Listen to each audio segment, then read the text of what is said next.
Hello and welcome to another episode of The Recruitment Doctor with me, your host, Dan Hoff Rodriguez. Today we are focusing on employer branding for all you clients out there, all you employers, as to why it's so important to be focusing on your brand, your reputation, and why it's so important to make sure you're putting yourself out there and making the effort, because it's not just about how you attract talent, it's about how you retain it as well. And so why is employer branding so important at the moment? Well, as the market has continually improved, and this is going to be for relevant industries obviously that are booming. Let me give you an example: the tech sector. It's absolutely heaving. It's more candidate driven than ever before COVID was, and it is so important to attract talent and for them to really visualize what it's like to potentially be working at your organization, and what you're well known for, what your reputation's like, and that's why it's so important. Let me give an example of that. In Birmingham alone, there are over 50 businesses that hire Java software developers. Over 50. Now, currently, let me tell you, currently live at the moment, there are over 15, that's just 15 in Birmingham, that are hiring actively for Java software engineers. So it is not just as good enough to put out a job description talking about how many years experience you've got. You've got to do more, and you've really got to market that. And let's also talk about things like social, Google, Glassdoor reviews. It's really easy these days for a candidate to be able to find out information about an organization and make a decision like that without really speaking to you. So you've got to do more. And I'm just going to talk to you a little bit about today about the things an employer brand looks like and why an employer brand is important, and what things you could potentially do. So, number one on my list is your reputation. What are you known for? Not just your products, but people talk. Okay, if they've had a bad experience at an interview, if they've had a bad experience internally, they can go to Glassdoor, they can talk about it.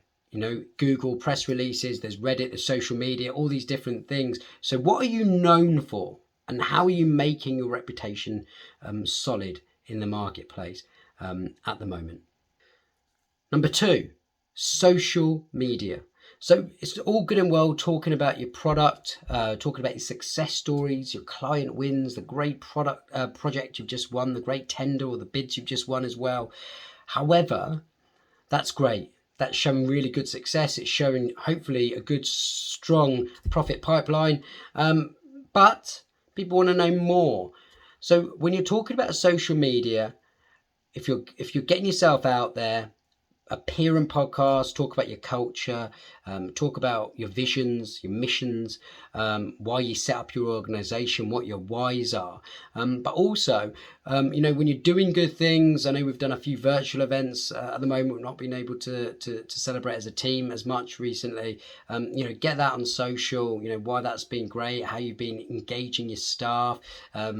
Get that on social, get that visualized. So when people go on Twitter, when they go on Instagram, Facebook, LinkedIn, they're able to really see what it's like to work there before they even got their foot in the door for an interview. Let them really build that scene as to what it is to work at your organization. Number three, marketing collateral. Now, what I mean by that, this can be online, this can be offline.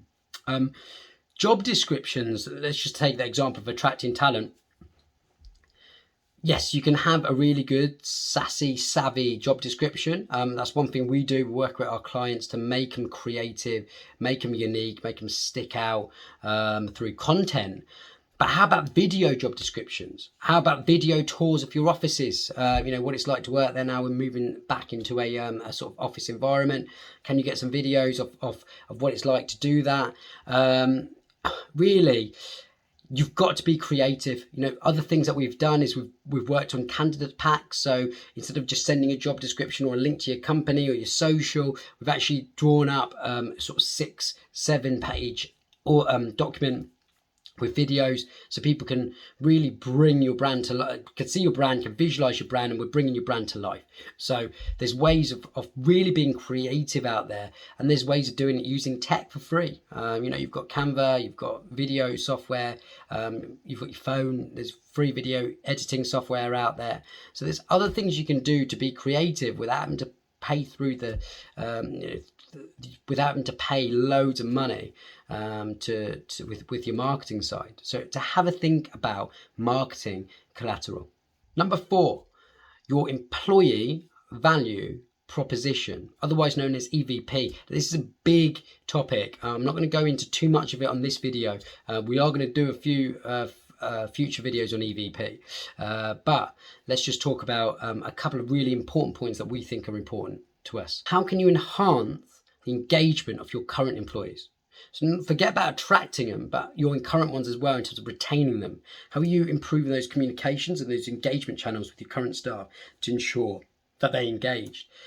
The reason being, motivated and happy employees are the ones that are going to drive happy customers for yourselves, but also they're going to drive your revenue as well. So happy and motivated employees are fundamental. And your employee experience.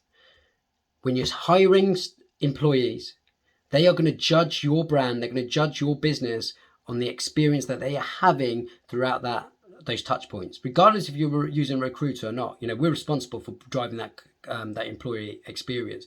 CX, customer experience, is so relevant at the moment, and employee experience is one of the top things you should be doing. And look, let me say this: if they join your organization and they're a happy employee, I guarantee you that they are going to be with you for the long term, because that's how you keep retention. So keep focused on your employee experience throughout the onboarding, throughout their journey within your organization. Number 5, different demographics of people want different things. So ages, for example, you've got Gen X, you've got Gen Z, you've got millennials, you've got boomers. All these different types of age groups are going to want different things. So you've got to accommodate that and put that throughout the incentives you run in your organizations, the way you reward your staff.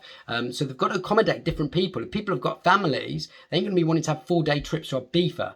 So let's really accommodate different demographics. You've got functions as well. The different functions that you've got in your organization are going to want different things as well. Life experiences of people coming from different walks of life, different people with disabilities and genders. All of these things need to be accommodated in your organization from a cultural sense, but also from a logistical sense. So accommodate those people and understand that no one employee is the same. And lastly, it's not just about the money. You could have a fabulous salary out there with a great benefits package, but different people want different things. And people are prepared to take salary cuts to join an organization that's got a good working environment. People, again, they want different things. And so things like training days, the way you invest in learning and development, career progression, these are all different things that are going to be things that people are going to consider. So when you're looking at your employer brand, benefits packages, compensation packages, but also the overall great things that you do within that organization to build that culture, to keep people engaged, is really fundamental to your employer brand. So once again, I touched about this, but recognition and rewards is one thing. You've got to be looking at that, and that's not just monetary. It's the way you just say, well done, the way you communicate success in your organization, and also through rewards from, something as basic that could be having their birthday day off, or, it's their son or their daughter's first day at school, just giving the morning off to go and take their kid to school. That's one experience that they're never going to get back. Something like that is something that's so valuable to someone. And it doesn't cost a thing.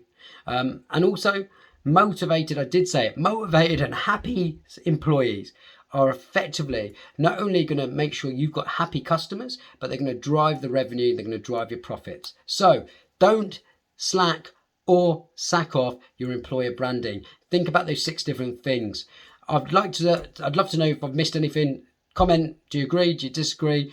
And don't forget to hit the subscribe button. I'm out of here.